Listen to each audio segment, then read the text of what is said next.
व्यक्ति ने कहा, भगवान से कहा कि भगवान तुम एक दिन के लिए ना संसार का देख के आओ तो तुम्हें भी पता पड़ेगा कि संसार में कितना दुख है। तो भगवान और मनुष्य में बात चल रही थी। तो भगवान और मनुष्य में जब बात चली तो भगवान ने कहा ठीक है, आज आप मेरी जगह संभाल लो और मैं आपकी जगह देख कर आता हूँ। तो भगवान ने कहा लेकिन मेरी जगह संभालने से पहले आपको एक कार्य करना होगा। क्या कार्य करना? कहा आपका कार्य क्या, आप बैठे रहते हो, हम भी बैठे रहेंगे। उसने कहा बैठे तो रहोगे लेकिन एक कार्य आपको करना कि आप कुछ बोलना नहीं। अगर जो कुछ भी आपको दिख रहा है उसको सिर्फ आपको देखना है। क्या नहीं करना है? आपको बोलना नहीं है। कोई कितना भी कुछ भी करे आप शांत रहना। उसने कहा ये तो बहुत अच्छी बात है, मैं बोलना भी नहीं, शांत होकर बैठना है। और आप जब संसार में देखने जाएंगे संसार के दुख तो आपका भी दिमाग में चलेगा हाय वाकई में मनुष्य कितना बड़ा दुख सहन कर रहे हैं। उसने कहा ठीक है।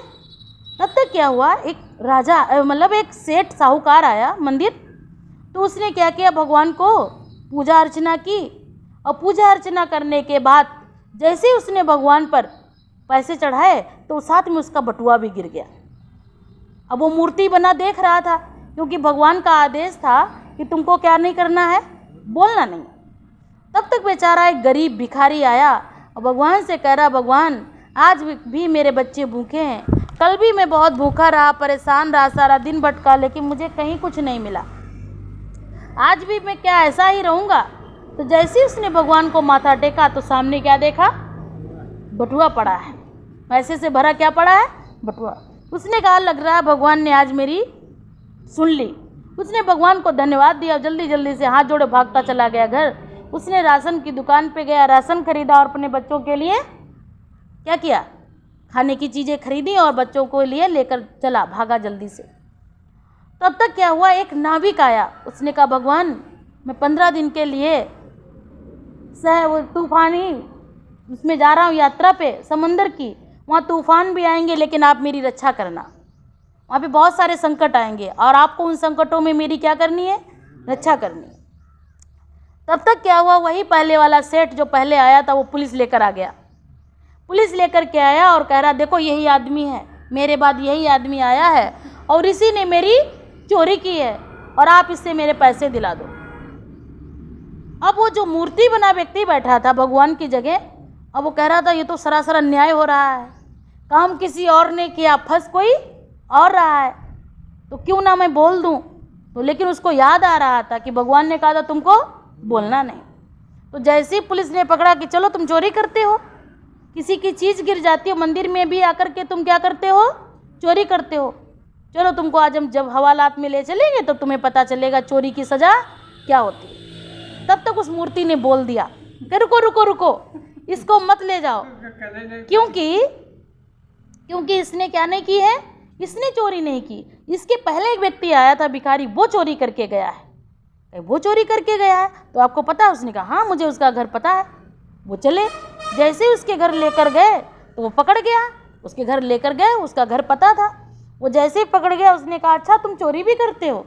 उसने कहा मैंने चोरी नहीं की लेकिन भगवान के मंदिर में पड़ा मिला, मैंने सोचा भगवान का आशीर्वाद है, मैं 2 दिन से भूखा था। उसने कहा नहीं नहीं, ये कोई तरीका थोड़ी ना होता है, किसी की पर्स मिले उठा लोगे तो भगवान का आशीर्वाद है, चलो तुमको हवालात में ले चलते। वो बेचारा भूखा प्यासा, उसको पुलिस लिया है और कहाँ चली गई, हवालात में बंद कर दिया। जैसे ही शाम को भगवान आए वो मूर्ति ने मुस्कुरा के कहा भगवान आज मैंने बहुत अच्छा काम किया। भगवान ने कहा अच्छा, इतना अच्छा काम किया जो आप कभी ना कर पाए वो काम आज मैंने एक दिन में निर्णय कर दिया। अब भगवान को तो बहुत अच्छी उत्सुकता हुई, बताओ क्या हुआ। उसने कहा देखो हमने रोज रोज का झंझट नहीं रखा, हमने आज ही निर्णय कर दिया कि ये चोर है ये साहूकार है। तो भगवान ने कहा कैसे? उसने पूरे दिन का दृश्य वर्णन किया कि आज ये हुआ, ऐसे ऐसे हुआ। उसने कहा देखो मैं जब गया था मैं पूरा सब कुछ करके गया था, किसको क्या चाहिए, किसको कब चाहिए, मैं सब पूरा बना कर गया था और आपने जो किया वो सिस्टम बिगाड़ दिया। उसने कहा अरे मैंने सारा सिस्टम अच्छा कर दिया और ये बता रहे सिस्टम तुमने चोर को चोरी की सज़ा दिला दी, साहूकार को मैंने उसकी चीज़ दिला दी और जो बेचारा फंस रहा था उसको मैंने निकाल दिया। उसने कहा नहीं, मैं जब गया था मैं सबके लिए क्या करके गया था, सारी व्यवस्था करके गया था, मुझे पता था कि आपसे व्यवस्थाएं संभलेगी नहीं। उसने कहा नहीं, आप नहीं संभाल पाते हो, मैंने संभाली। भगवान ने कहा सुनो मेरी व्यवस्था, कि जिस सेठ के लिए पर्स गिरी थी वो इतना धनवान था कि अगर उसके इतना बटुआ चला जाता तो उसका कुछ नुकसान नहीं होता, लेकिन जिस भिखारी को ये पर्स मिली थी तो उसके जो बच्चे परेशान हो रहे थे, वो इतने दिन से भगवान भगवान चिल्ला रहा था, उसको कहीं कुछ मिल नहीं रहा था, कोई जरिया पैसा पैदा, तो उसका इससे जीवन यापन आज या 2-3 दिन का हो जाता। तीसरी बात, जो वह नाविक गया है समंदर की क्या करने गया है, सफ़र तय करने गया है, आज उसको क्या होना है, बहुत तेज़ तूफान आने वाला है। क्या आने वाला है, बहुत तेज़ तूफान आने वाला है। और वो मेरे पास आया था अपनी ज़िंदगी की भीख मांगने की, आप मेरी रक्षा करना। और अगर वो आज जाएगा, आपने ऐसा किया तो आज पक्का मर जाएगा, क्योंकि उसको तूफान में क्या हो जाएगा, वो डूब जाएगा। अगर ये चोर चुरा उसको पकड़ लेता तो ये जेल में इसकी ज़िंदगी कुछ दिन के बाद निकल आता, चोरी की सज़ा थे, तो कम से कम इसको सांसे जीवन दान तो मिल जाता। लेकिन तुमने ये करके उसका जीवन क्या कर दिया, क्या कर दिया, तुमने उसके जीवन को हमेशा हमेशा के लिए समाप्त कर दिया।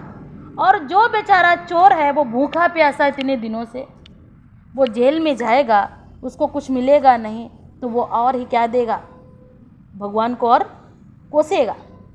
तीसरी बात, ये जो सेठ है इसके पास इतना कैसा धन है, लोगों का छीना हुआ धन है, अगर इसका इतना चला जाता तो इसका पुण्य कर्म में कुछ तो लग जाता।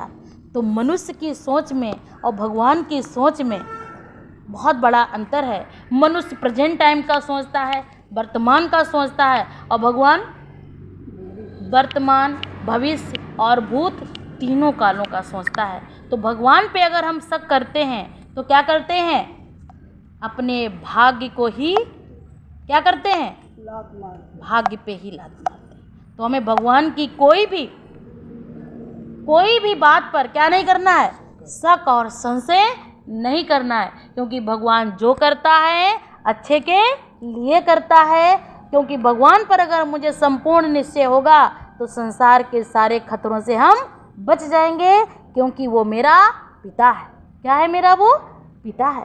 तो उस पिता को क्या करना है, उस पिता पे क्या करना है, शक संशय नहीं करना है, क्या करना है, संपूर्ण निश्चय। इसीलिए गीता में कहा गया, निश्चय आत्मा विजयंती और संशय आत्मा विनश्यति। अच्छा।